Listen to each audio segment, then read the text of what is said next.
This is what I mean, having the capacity to capture this instantly. See the truth of it. That is, experience is always limited, right? You can't have complete experience about anything. So experience is limited, and therefore knowledge is limited. That's a fact, whether you like it or not.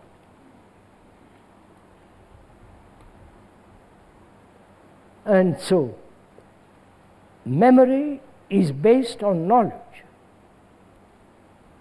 and therefore memory is limited.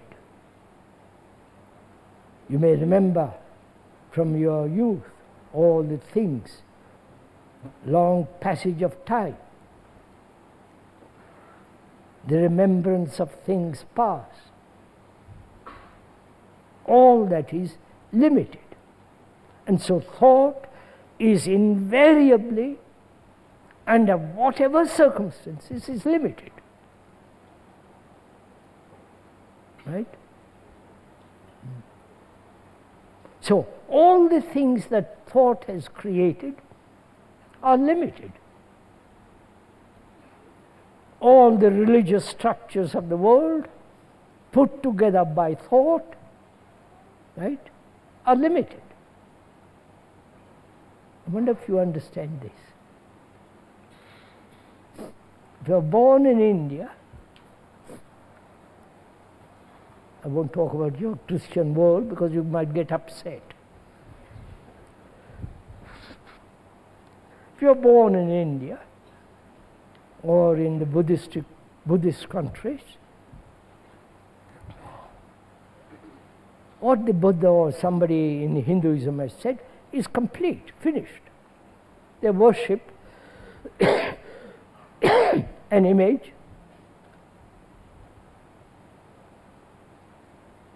thinking that is the absolute, permanent, everlasting truth, as you do here, in your own way, if you don't mind my pointing it out to you. And all that is the activity of thought. They all say is the direct revelation of truth. Right? Every religion organized is a revelation of the truth. But truth cannot be revealed through a book, through a person, through an idea, through a ceremony, or having faith. Truth has to be found, not to be told about it. Therefore, there must be complete freedom.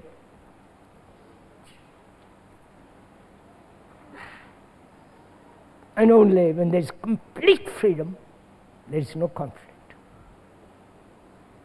It's only when the brain,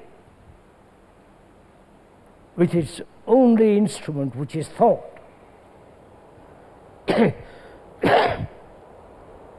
and that thought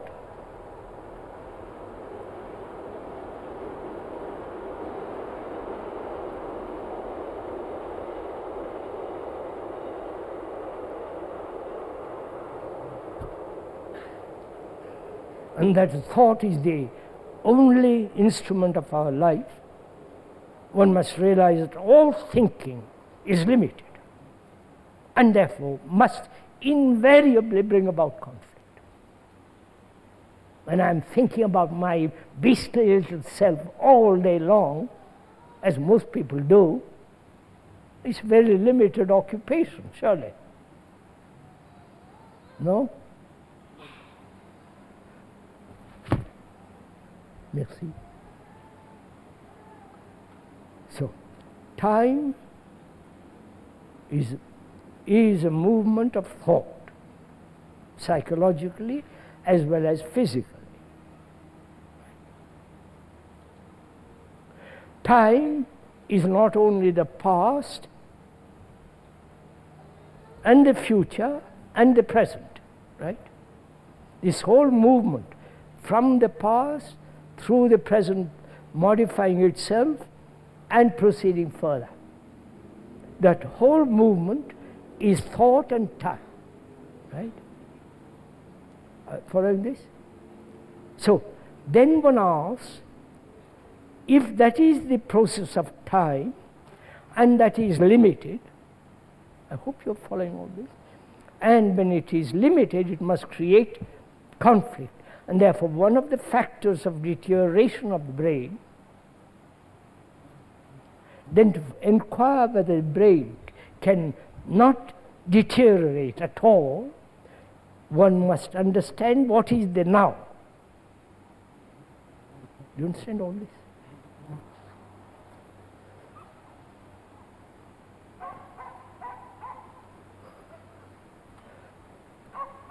What to you is the now?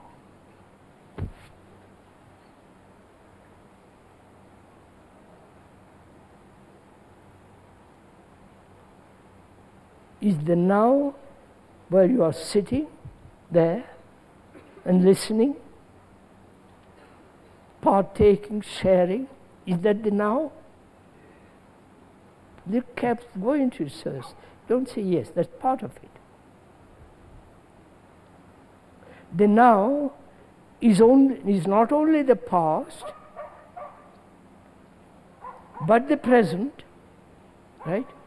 The past being, you have made a conclusion to come here, and therefore you are sitting here. And the future is when you leave the tent and go away, right?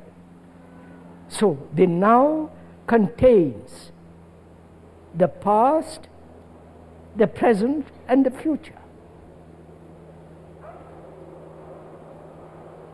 The past being, you have decided to come here and listen to this poor chap, and you are sitting there.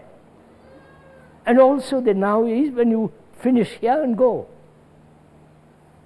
So the now contains the past, the present, and the future. That is